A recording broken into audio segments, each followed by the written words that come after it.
Good morning. It is February 24th, 2021. I'm Karen from Simply Living for Him. I'm here to do my daily encouragement video from the Word. Today I'm going to read to you one of my favorite verses. I could probably talk about this one forever, but I'm just going to keep it short into this devotional video. As a reminder, these videos are found on the YouTube channel. They're found in our Simply Living for Him community, as well as on my website. And also now, most days you will find them on Instagram.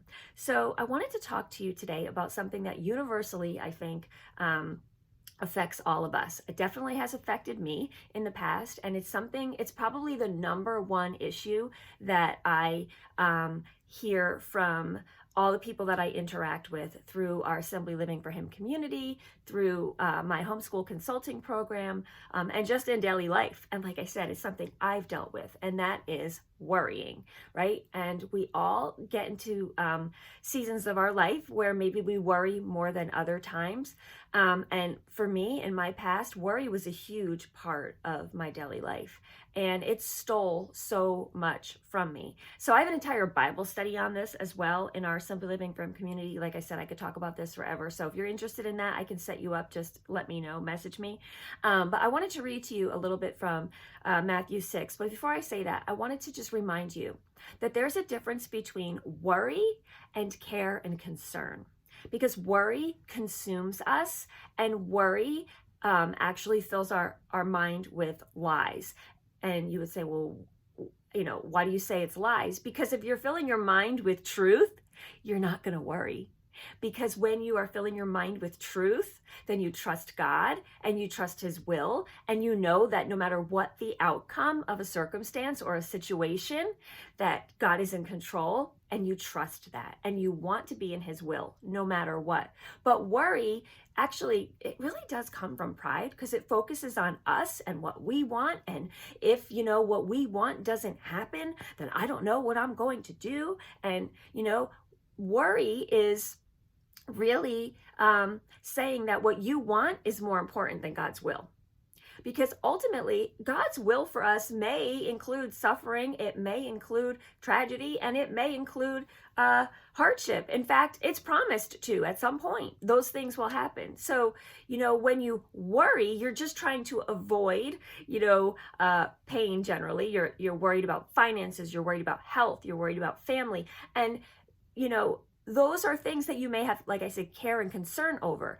But when you worry, you're really worrying that you only want what you want in those situations. Care and concern says, I have this financial issue, I have this health issue, I have this family issue. How do I deal with it and walk through it with God? What does God want me to do in this situation? And ultimately, what if the outcome of this situation isn't favorable? What does God want me to do in that? How is God working in my life through this? And so Matthew 6 says, starting in verse 20, I'm just going to read to you line 27. I would encourage you to read the whole thing. I don't want to read the whole thing here for time's sake. Plus, I want you to get in the Word of God. But go and read Matthew 6, 25 to 34. And I just want to focus in on line 27. Can all your worries add a single moment to your life? No. Worrying is not the sovereignty of God. Worrying doesn't add a single moment to your life. In fact, my husband used to say to me, Karen, you're subtracting time from your life by worrying. He said, not only like health-wise are you subtracting time probably from your lifespan because, the negative effects of your health. He said, but when you worry, you're subtracting time from your life because you're curled up in the bed worrying about something when you could be out there living life.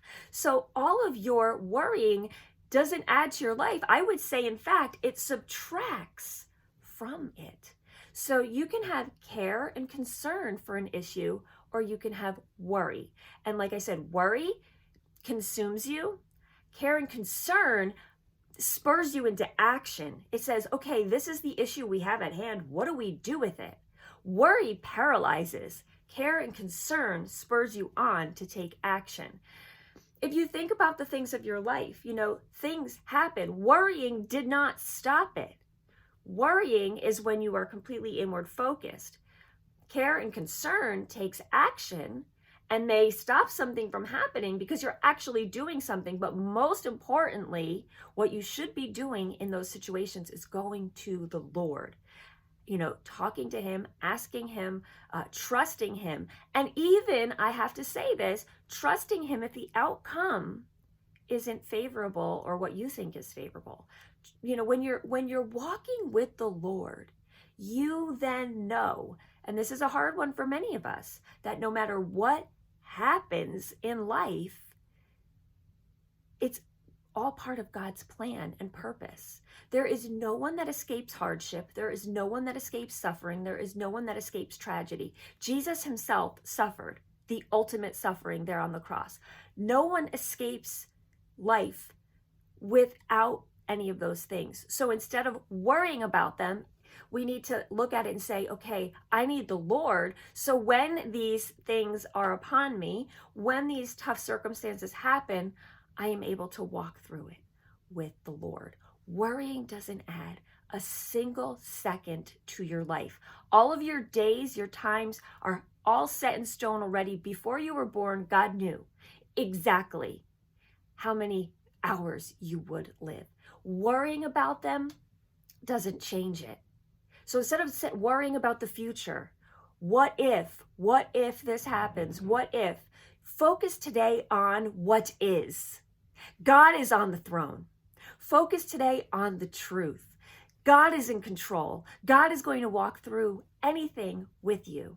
Nobody wants to face pain and hardship, but that is the truth of this life. And we can either sit and worry and paralyze ourselves and get inward focused, or we can get outward focused on God. And we can say, Lord, this day is yours. Every moment of my life is yours. Teach me how to walk and live each moment for you. And that's what makes all the difference. So go read Matthew 6:25-34. Comment wherever you're seeing this video. Let me know what you think. Let me know if this is something you struggle with. And let me know if this encouraged you. If it did, please share it with a friend. There's nothing that I want more than to just share the word of God, share the truth out there, wherever this lands in little internet world. There's nothing I want more than to use my voice to share the truth of God and point someone to Jesus today. So if you share this with somebody, or like I said, just get in the word today on your own, that is the best thing that you could do. So I will see you next time. And until then, I wish you all the blessings and joy in Jesus today.